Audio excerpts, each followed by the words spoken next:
The Lion, the Witch and the Wardrobe, Chapter 11, Aslan is nearer. Edmund, meanwhile, had been having a most disappointing time. When the dwarf had gone to get the sledge ready, he expected that the witch would start being nice to him, as she had been at their last meeting. But she said nothing at all. And when at last Edmund plucked up the courage to say, "Please, your majesty, could I have some Turkish delight?" You said, she answered, "Silence, fool!" Then she appeared to change her mind and said, as if to herself, "And yet it will not do to have the brat fainting on the way," and once more clapped her hands. Another dwarf appeared. "Bring the human creature food and drink," she said. The dwarf went away and presently returned bringing an iron bowl with some water in it, and another iron plate with a hunk of dry bread on it. He grinned in a repulsive manner as he set them down on the floor beside Edmund and said, "Turkish delight for the little prince." "Take it away," said Edmund sulkily. "I don't want dry bread." But the witch suddenly turned on him with such a terrible expression on her face that he apologized and began to nibble at the bread, though it was so stale that he could hardly get it down. "You may be glad of it before you taste bread again," said the witch. While he was still chewing away, the first dwarf came back and announced that the sledge was ready. The White Witch rose and went out, ordering Edmund to go with her. The snow was again falling as they came into the courtyard, but she took no notice of that and made Edmund sit beside her on the sledge. But before they drove off, she called Morgrim, and he came bounding like an enormous dog to the side of the sledge. "Take with you the swiftest of your wolves and go at once to the house of the beavers," said the witch, "and kill whatever you find there. If they have already gone, then make all speed to the stone table, but do not be seen. Wait for me there in hiding. I meanwhile must go many miles to the west before I find a place where I can drive across the river. You may overtake these humans before they reach the stone table. You know what to do if you find them." "I hear and obey, O Queen," growled the wolf. And immediately he shot away into the snow and darkness, as quickly as a horse can gallop. In a few minutes he had called another wolf, and with him down on the dam and sniffing at the beaver's house. But of course they found it empty. It would have been a dreadful thing for the beavers and the children if the night had remained fine, for the wolves would have been able to follow their trail, and 10 to 1 would have overtaken them before they even got to the cave. But now that the snow had begun again and the scent was cold, and even the footprints were covered up. Meanwhile the dwarf whipped up the reindeer, and the witch and Edmund drove out under the archway, and on and away into the darkness and the cold. It was a terrible journey for Edmund, who had no coat. Before they had been going a quarter of an hour, all the front of him was covered with snow. He soon stopped trying to shake it off, because as quickly as he did that, a new lot gathered, and he was so tired. Soon he was wet to the skin, and oh, how miserable he was. It didn't look now as if the witch intended to make him a king. All the things he had said to make himself believe that she was good and kind, and that her side was really in the right side, sounded to him silly now. He would have given anything to meet the others at this moment, even Peter. The only way to comfort himself now was to try and believe that the whole thing was a dream, and that he might wake up at any moment. And as they went on, hour after hour, it did seem to come like a dream. This lasted longer than I could describe, even if I wrote pages and pages about it. But I will skip on to the time when the snow had stopped and the morning had come and they were racing along in the daylight. And still they went on, with no sound but the everlasting swish of the snow and the creaking of the reindeer's harness. and then at last the witch said, "What have we here? Stop!" And they did. How Edmund hoped she was going to say something about breakfast, but she had stopped for quite a different reason. A little way off, at the foot of a tree, sat a merry party, a squirrel and his wife with their children, and 2 satyrs and a dwarf, and an old dog fox, all on stools round a table. Edmund couldn't quite see what they were eating, but it smelled lovely, and there seemed to be some decorations of holly, and he wasn't at all sure that he didn't see something like a plum pudding. At the moment when the sledge stopped, the fox, who was obviously the oldest person present, had just risen to its feet, holding a glass in its right paw, as if it was going to say something. But when the whole party saw the sledge stopping and who was in it, all the gaiety went out of their faces. The father squirrel stopped eating, with his fork halfway to his mouth, and one of the satyrs stopped with its fork actually in its mouth, and the baby squirrels squeaked with terror. "What is the meaning of this?" asked the witch queen. Nobody answered. "Speak, vermin," she said again, "or do you want my dwarf to find you a tongue with his whip? What is the meaning of all this gluttony, this waste, this self-indulgence? Where did you get all these things?" "Please, your majesty," said the fox, "we were given them, and if I may make so bold as to drink to your majesty's very good health." "Who gave them to you?" said the witch. "Father Christmas," stammered the fox. "What?" roared the witch, springing from the sledge and taking a few strides nearer to the terrified animals. "He has not been here! He cannot have been here! How dare you! But no, say you have been lying, and you shall even now be forgiven." At that moment, one of the young squirrels lost its head completely. He has, it squeaked, beating its little spoon on the table. Edmund saw the witch bite her lips so that a drop of blood appeared on her white cheek. Then she raised her wand. "Oh, don't! Please don't!" shouted Edmund.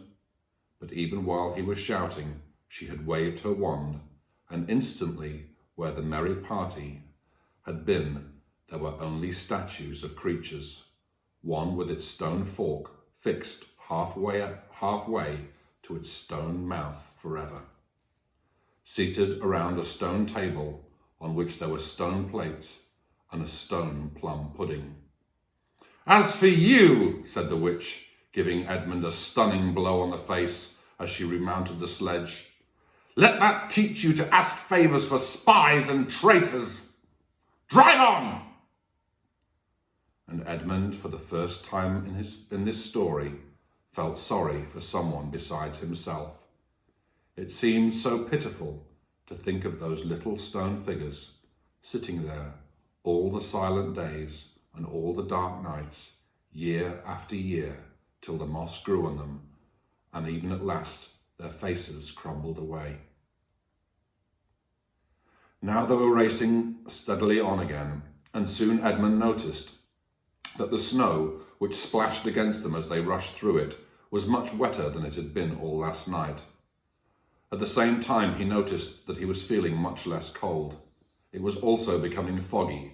In fact, every minute it grew foggier and warmer. The sledge was not running nearly as well as it had been running up until now. At first he thought this was because the reindeer were tired, but soon he saw that it couldn't be the real reason. The sledge jerked and skidded and kept on jolting as if it had struck against stones. And however the dwarf whipped the poor reindeer, the sledge went slower and slower. There also seemed to be a curious noise all around them, but the noise of their driving and jolting and the dwarf's shouting at the reindeer prevented Edmund from hearing what it was, until suddenly the sledge stuck so fast that it wouldn't go on at all. When that happened, there was a moment of silence, and in that silence, Edmund could at last hear to the other noise properly. A strange, sweet rustling, chattering noise, and yet not so strange, for he had heard it before. If only he could remember where. Then all at once he did remember. It was the noise of running water. All around them, though out of sight, there were streams chattering, murmuring, burbling, splashing, and even in the distance, roaring.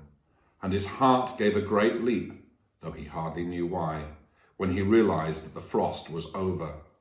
And much nearer there was a drip, drip, drip from branches of all the trees. And then, as he looked up at one tree, he saw a great load of snow slide off it. And for the first time since he had entered Narnia, he saw the dark green of a fir tree. But he hadn't time to listen or watch any longer, for the witch said, "Don't sit there staring, fool! Get out and help!" And of course Edmund had to obey. He stepped out into the snow, but it was really only slush by now, and he began helping the dwarf to get the sledge out of the muddy hole it had got into. They got it out in the end, and by being very cruel to the reindeer, the dwarf managed to get it on the move again, and they drove a little further. And now the snow really was melting in earnest, and patches of green grass were beginning to appear in every direction. Unless you have looked at a world of snow as long as Edmund had been looking at it, you will hardly be able to imagine what a relief those green branches were after the endless white. Then the sledge stopped again. "It's no good, your majesty," said the dwarf. "We can't sledge in this thaw." "Then we must walk," said the witch. "We shall never overtake them walking," growled the dwarf. "Not with the start they've got." "Are you my counsellor or my slave?" said the witch. "Do as you're told. Tie the hands of the human creature behind it and keep hold of the end of the rope. And take your whip and cut the harness of the reindeer. They'll find their own way home." The dwarf obeyed, and in a few minutes Edmund found himself being forced to walk as fast as he could with his hands tied behind him. He kept on slipping in the slush and mud and wet grass, and every time he slipped the dwarf gave him a curse and sometimes a flick with the whip. The witch walked behind the dwarf and kept on saying, "Faster! Faster!"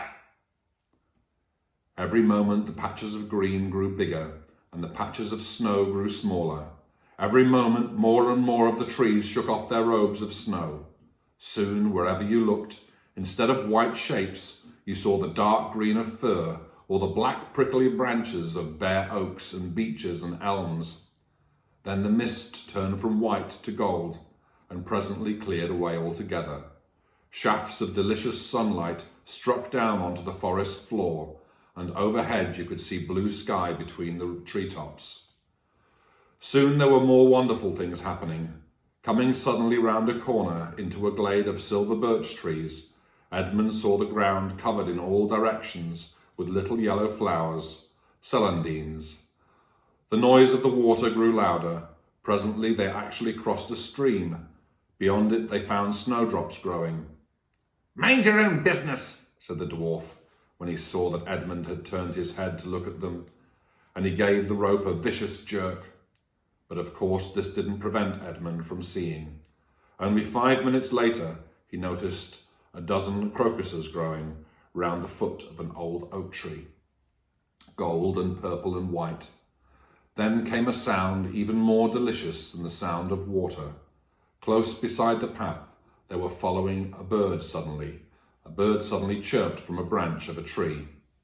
It was answered by the chuckle of another bird a little further off. And then, as if that had been a signal, there was chattering and chirping in every direction.